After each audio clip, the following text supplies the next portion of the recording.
We'll go to Joe Bettner with the first question, and then Jason Kersey. Joe? Jeremiah, I know you tweeted about it already, but I was curious if you could maybe touch on just the impact that Shane Beamer has had on you the 2 years he's been here since coming in 2018. Yeah. You saw my tweet.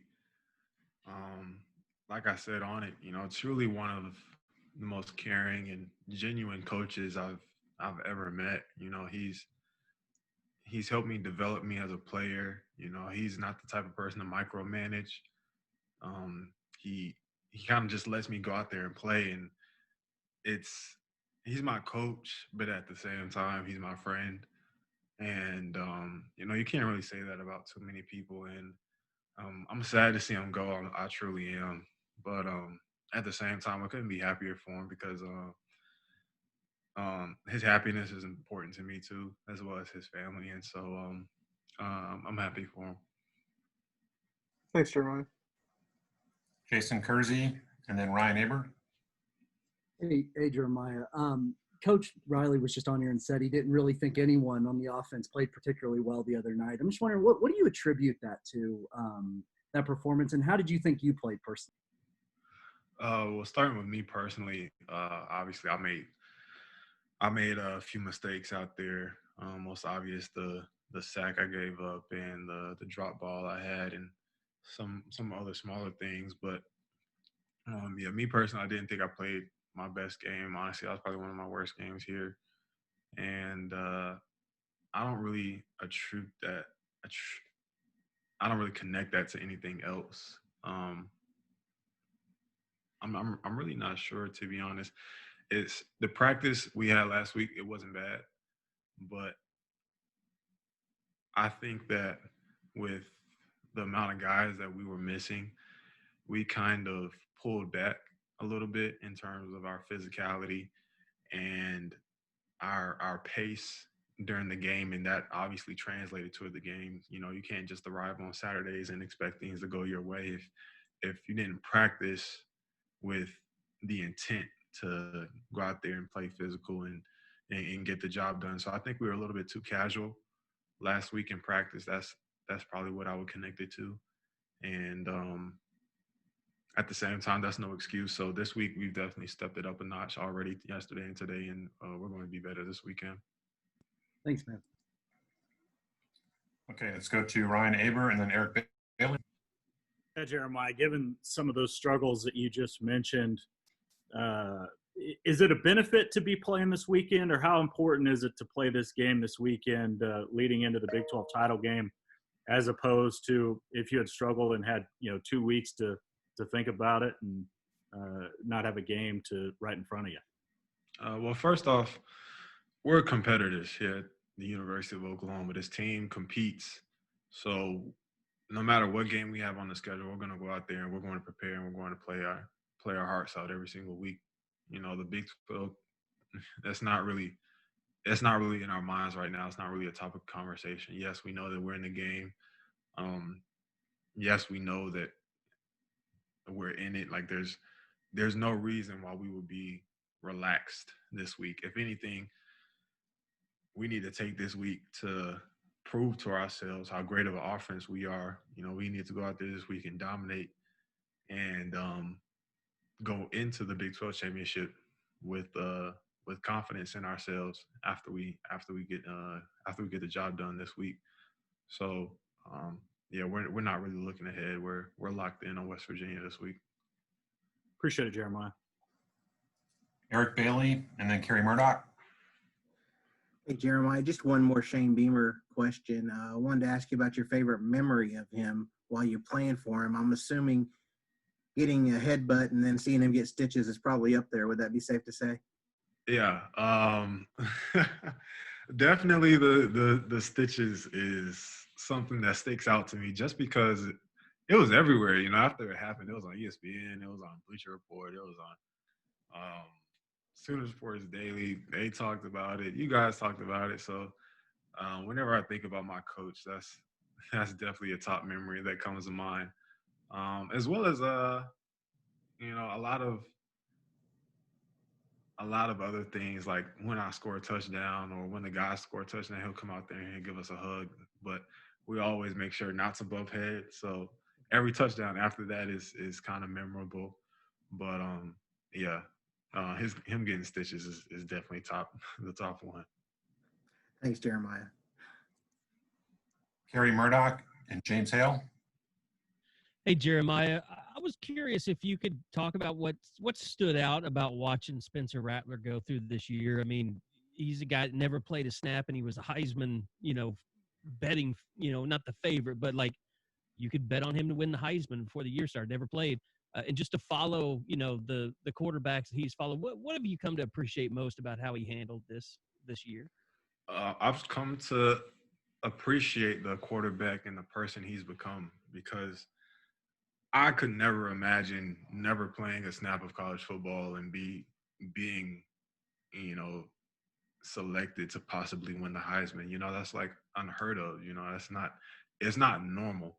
So immediately off the gate, before you even take a snap, you're under a tremendous amount of pressure to not only perform at the University of Oklahoma, but you have Heisman expectations. You have guys before you that previously won a Heisman. You have guys before you that previously were first-round picks. You have all these weapons around you, as well as a top 5 offense in the country. So the way that he has developed into his own role, his own mold is just impressive in itself. And I'm glad I've been a part of it, and I'm looking forward to what he does in the future. So I'm proud of him, not only as a teammate, but just, even if I was a fan or just any person watching football in general, So, yeah, I'm proud of Spencer in this year. Appreciate that, Jeremiah. James Hale, and then Keegan Renault. Jeremiah, the ability to run the ball at Oklahoma has been stellar. You guys have always been able to run it. It was a little bit more of a challenge against Baylor in that defense, and you guys have talked about how you didn't feel like you played that well. You're going to go against another pretty good front at West Virginia. Getting back to running the ball well, I would think, would be a priority before you get to the Big 12 championship game. Yeah. Running the ball is a matter of dominating the man in front of you at the line of scrimmage. Not only myself, but our offensive line has to step it up. They know that. Creed knows that. Adrian and those guys, everybody else, they know that. And so, point blank period, we got to be better at the point of attack. And there's really nothing else to say about it. But this weekend, we got to be better. There's no ifs, ands, buts about it. Thanks, man. Keegan Renault, and then Lee Benson. Yeah, you just kind of touched on it a second ago with the blocking in the offensive line. What is it? What does it say about you that this coaching staff is entrusting you to kind of go one-on-one with some of these, better, edge rushers, in the Texas game, kind of on the rest of the season? That you're getting a lot of one-on-one opportunities as an H-back against these guys. I don't really think about it too much, but here, it's my job, So a lot of times I'm just like, all right, I got to go out there and do my job. But when I think about it, it just goes back to the trust that I've developed with the coaches and what I've put on film. I obviously just said earlier that I gave up a sack, so I myself have to be better. But looking back on who I faced and the talent that we've gone up against, yeah, I can say for the most part that I've held it down, and I appreciate Coach Riley and Beat 'em both for letting me do that.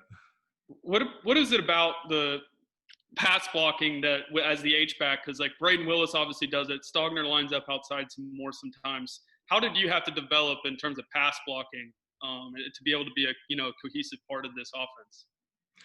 It takes a lot of focus off the field. So what I mean by that is that it's not like I play left tackle. I don't get every snap to figure out whether or not somebody's going to bull rush me, somebody's going to attack me up the field, or whether they're going to be an interior threat. I only get a few one-on-one opportunities a game when it comes to pass blocking. So you got to figure it out then and there. You got to watch the film and know your opponent before the first snap. And we do a good job of that. Coach Beamer makes sure we're prepared going into every single game, and we work on it throughout the week. So that's my point of view from an H-back spot. You don't get many reps, so you got to be ready when the time comes. Thanks, Jeremy.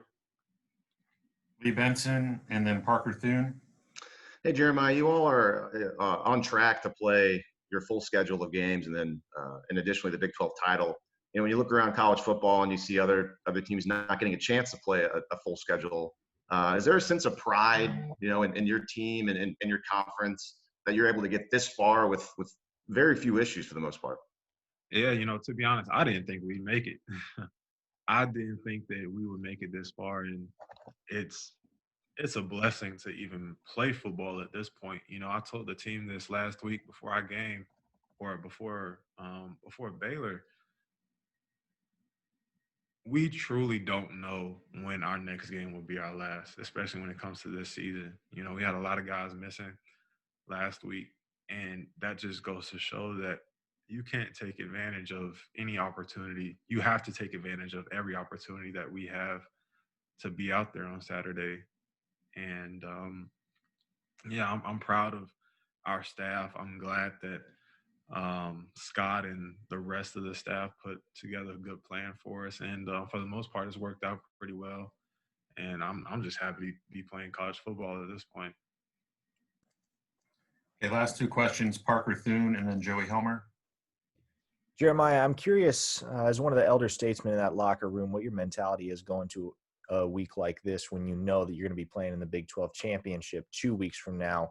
Is it more difficult to prepare for this game just because you know that the outcome, regardless of what it is, you guys are going to be playing for another conference championship on the 19th? Or is it almost easier to put the pedal to the metal, just realizing that you're this close to the finish line and kind of push through there? No, we actually have a chip on our shoulder, and Coach Riley said it best after the Baylor game. We have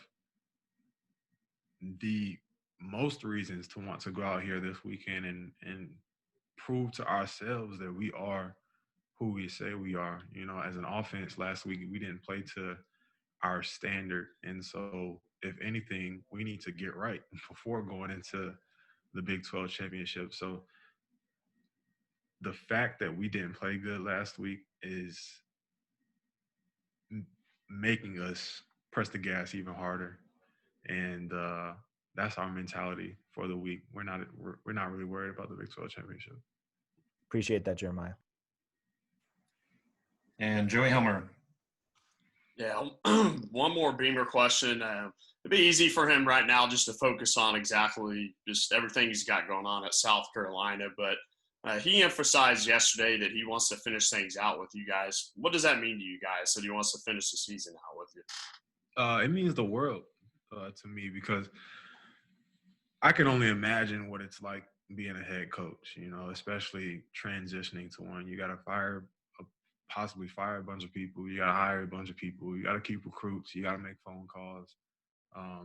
There's a December signing day coming up, and the list goes on and on and on. And so I respect Beamer so much. I know the man's probably only got like 6 hours of sleep within the past 3 days. And so his loyalty to the H-back room and this team is the reason why I love him so much. Like I said earlier, he's a genuine coach. He coaches with his heart on his sleeve. And so I know he'll do the same thing when he goes to South Carolina, but at the same time, he knows and I know that we got stuff to take care of here. And I'm thankful for him staying.